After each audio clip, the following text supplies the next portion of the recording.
రైతుల్ని కలుసుకొని మాట్లాడి మీడియాతో మాట్లాడి వెళ్ళారో ఆ తరువాత తెలుగుదేశం పార్టీకి చెందినటువంటి నాయకులు చాలామంది రియాక్ట్ అయ్యారు.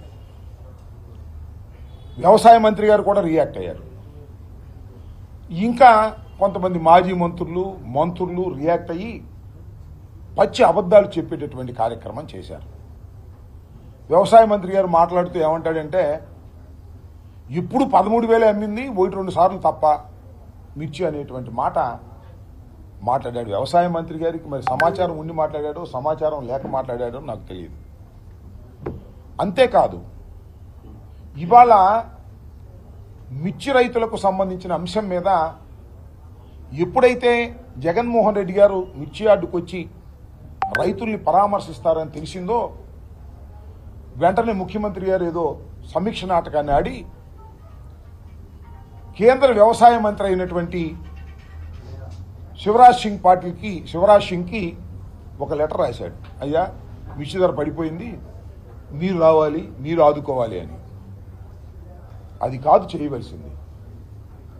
జగన్మోహన్ రెడ్డి గారి హయాంలో నేను మనవి చేస్తున్నా, గర్వంగా గుండె మీద చేయి వేసుకొని చెప్తున్నాం, జగన్మోహన్ రెడ్డి గారి హయాములో 5 సంవత్సరాల పాటు రైతు ఉత్పత్తి చేసినటువంటి పంటలకు మద్దతు ధర రాకపోయినా, లేదు రైతు నష్టపోతున్నాడని గ్రహించిన 3,000 కోట్ల రూపాయలు ధరల స్థిరీకరణ కోసం పెట్టి ధాన్యం కొన్నాం, పత్తి కొన్నాం, శనగ కొన్నాం, పొగాకు కొన్నాం. కొని రైతుకు నష్టం లేకోకుండా ఆదుకున్నటువంటి ప్రభుత్వం వైఎస్ఆర్ కాంగ్రెస్ ప్రభుత్వం, జగన్మోహన్ రెడ్డి గారిని మనవి చేస్తున్నాం. ఇవాళ అవాకులు చవాకులు పేల్తా ఉన్నారు మంత్రులు సైతం. ఏం చేశారండి మీరు ఇన్నాళ్ళ నుంచి? మిర్చి రైతుల దగా పడిపోతుంటే తాళొచ్చి నారు రేటు పెరిగి, కూలీ రేటు పెరిగి, మందుల రేట్లు పెరిగి, ఎరువుల రేట్లు పెరిగి మిర్చి డౌన్ అయిపోతే ఇవాళ మాట్లాడుతున్న మాటలేంటి మీరు? ఇవాళ ఇదంతా కూడా ఎవరి మీదో నెట్టేసి కేంద్ర మంత్రికి, వ్యవసాయ శాఖ మంత్రికి లెటర్ రాసేసి తుడిచేసుకుందాం అనుకుంటే కుదురుతుందా అని అడుగుతా ఉన్నా. ఆదుకోవాల్సిన బాధ్యత ముఖ్యమంత్రికి లేదా? నేను గర్వంగా చెప్తున్నా, వైఎస్ఆర్ కాంగ్రెస్ పార్టీ ప్రభుత్వం రైతు పక్షపాత ప్రభుత్వం. ప్రభుత్వానికి నష్టం జరిగినా రైతుని ఆదుకోవాలని తాపత్రయపడినటువంటి ప్రభుత్వం. మీరు ఎప్పుడు కొనలేదని వాళ్ళ ఆయన వ్యవసాయ శాఖ మంత్రి గారు అంటున్నాడు. 64,000 కోట్లు వెచ్చించి ధాన్యాన్ని కొన్నటువంటి సందర్భం రికార్డ్స్ ఉంటాయి, చూసుకోమంటున్నా. మీ అధికారులు పిలిచి మాట్లాడుకోండి. పూర్వం చేసిన అధికారులు వ్యవసాయ శాఖలో జగన్మోహన్ రెడ్డి గారి టైంలో ఎంత చక్కగా వ్యవసాయం అంటే దండగ లేకోకుండా ఉండాలని తాపత్రయపడినటువంటి ముఖ్యమంత్రి జగన్మోహన్ రెడ్డి గారు. ఇవాళ ఏంటండి, మీరు 9 మాట్లాడింది వచ్చి మీరు రాగానే అన్ని రేట్లు పడిపోయినాయి. ఇదేం కర్మ నాకు అర్థం కాల. చంద్రబాబు నాయుడు గారు వచ్చారు, ప్రమాణ స్వీకారం చేశాడు. దేనికైనా ధర ఉందండి? పత్తికి లేదు, శనక్కు లేదు, కందికి లేదు, ధాన్యానికి లేదు, మిర్చికి లేదు. ధాన్యం అయితే ఎంత దౌర్భాగ్యం అంటే 1200కి 1300కి అమ్ముకున్నారు, కల్లాల్లో అమ్ముకున్నారు. పైన వర్షం పడతా ఉంది, మిల్లర్లు దోచేసుకున్నారు. అలా కాదు, మేము మద్దతు ధర కొంటామని ఎప్పుడన్నా అన్నారండి మీ జీవితంలో? రైతు నట్టేట మునిగిపోతుంటే ఆనందంగా కళ్ళు ఆర్పుకోకుండా అబద్ధాలు చెప్పేటటువంటి కార్యక్రమం చేశారు తప్ప ఎప్పుడు రైతును ఆదుకోలేదు. మీ ఇవాళ జగన్మోహన్ రెడ్డి గారు, మాజీ ముఖ్యమంత్రి గారు ఇవాళ వచ్చి వారిని కలుసుకొని మీ మీద ఒత్తిడి తీసుకొచ్చేందుకు ఇవాళ నిజంగానే చాలామంది రియాక్ట్ అయ్యారులే. జగన్మోహన్ రెడ్డి గారు ఎప్పుడైతే మిర్చి యార్డుకు వచ్చి వెళ్ళాడో వ్యవసాయ మంత్రి దగ్గర నుంచి చాలామంది ఇవాళ రియాక్ట్ అయిపోయారు. రైట్, అత్తా ఇట్టా అని. మంచిదే, రియాక్ట్ అవ్వండి, మీ బండారం ఎందుకు బయటపడిపోవాలి. రియాక్ట్ అయ్యారు, అసలు రాకోకుండా చేయాలనే ప్రయత్నం చేశారు. ఎంత దుర్మార్గం అనేది నాకు అర్థం కాలేదు. ఒక మాజీ ముఖ్యమంత్రి తాడేపల్లిలో ఉంటూ దగ్గరలో ఉన్నటువంటి మిర్చి యార్డుకి వెళ్ళి రైతులను పరామర్శించాలి అనుకోవటం తప్ప ఇది ప్రజాస్వామ్యం విరుద్ధమైందా? దానికి ఏమన్నారు? ఎలక్షన్ కోడ్, ఎమ్మెల్సీ ఎలక్షన్లు ఉన్నాయి అని చెప్తున్నారు. నేను వాట్సాప్లో పెట్టారు, అంతే తప్ప ఎవరు మాట్లాడలా. నేను చాలా స్పష్టంగా చెప్తున్నా, ఎవరైనా ఏమని నిజంగానే ఎలక్షన్ కోడ్ ఉందండి, వెళ్ళకూడదేమో అనుకుంటారేమో, కానీ కాదు. ఈ ఎలక్షన్ కోడ్, ఈ ఎమ్మెల్సీ జరుగుతున్నటువంటి ఎలక్షన్ కోడ్ కృష్ణా గుంటూరు జిల్లాల్లో 2 చోట్ల ఉంది. ఉంటే ఈ 2 ఎలక్షన్లు మేము పోటీ చేయట్లా. YSR Congress party is not contesting, number 1. Number 2, అసలు ఎన్నికల కోడ్ ఉన్నంగా పర్మిషన్ తీసుకోవాల్సింది ఎవరు? తీసుకోవాల్సింది ఊరేగింపులు చేసేవాళ్ళు, బహిరంగ సభలు పెట్టేవాళ్ళు. ఎందుకు తీసుకోవాలి? వాళ్ళ ఎక్స్పెండిచర్ నోట్ చేసుకోవడం కోసం తీసుకోవాలి.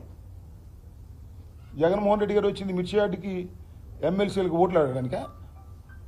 అక్కడ ఉన్న ఎమ్మెల్సీ ఓట్లు వేసే డిగ్రీ వాళ్ళు ఎవరు ఉన్నారా? రైతులను పరామర్శించడానికి వస్తే ఇది ఎమ్మెల్సీ కోర్టు ఉందంటారని నాకు అర్థం కాదు. పోనీ కోర్టు ఉందని నోటీస్ ఇచ్చారా? పోనీ రిటర్న్గా అది ఎవరు? ఊరికే గాలిలో చెబుతుంటారు. గాలిలో చెప్పి జగన్మోహన్ రెడ్డి గారు కోడ్ను ఉల్లంఘించాడు. నో, కోడ్ను ఉల్లంఘించాలనేటువంటి దురుద్దేశం కానీ అలాంటి కార్యక్రమం కానీ మాకు చేయవలసిన అవసరమే లేదు. ఇది కోర్టుకు సంబంధం లేదు. ఎన్నికలు జరుగుతున్నా పరామర్శకు వచ్చేటటువంటి కార్యక్రమం ఉంటుంది. నేను మీకు చిన్న ఉదాహరణ చెప్తే పెద్దగా ఏమీ అవసరంలా. నిన్నే కదా జగన్మోహన్ రెడ్డి గారు వంశీని జైల్లో ఉంటే పలకరించడానికి వెళ్ళింది.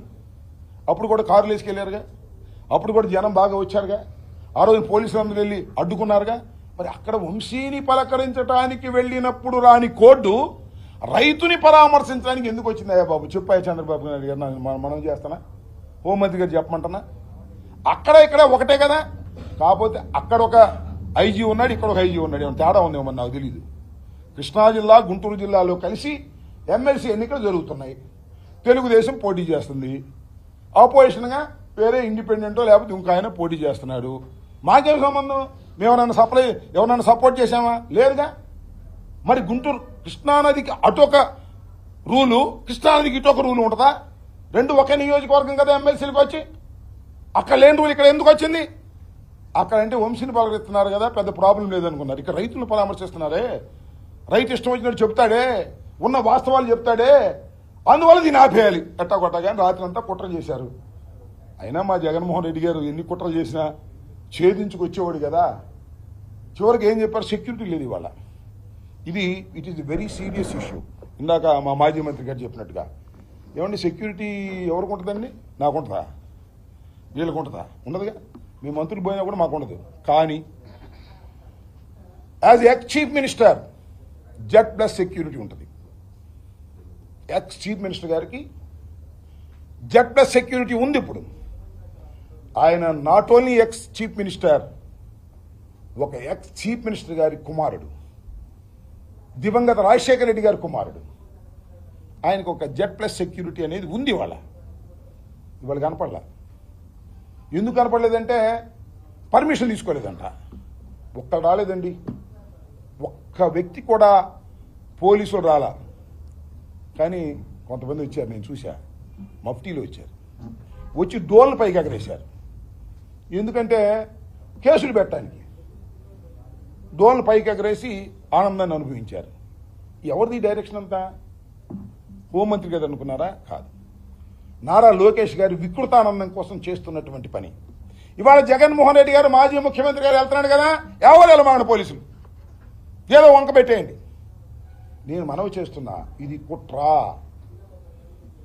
ఎందుకు కుట్ర అంటున్నానంటే, జగన్మోహన్ రెడ్డి గారి ఇంటి ముందు ఉన్నటువంటి రోడ్డు మొత్తాన్ని పబ్లిక్ చేశారు. సరే చేశారు, పో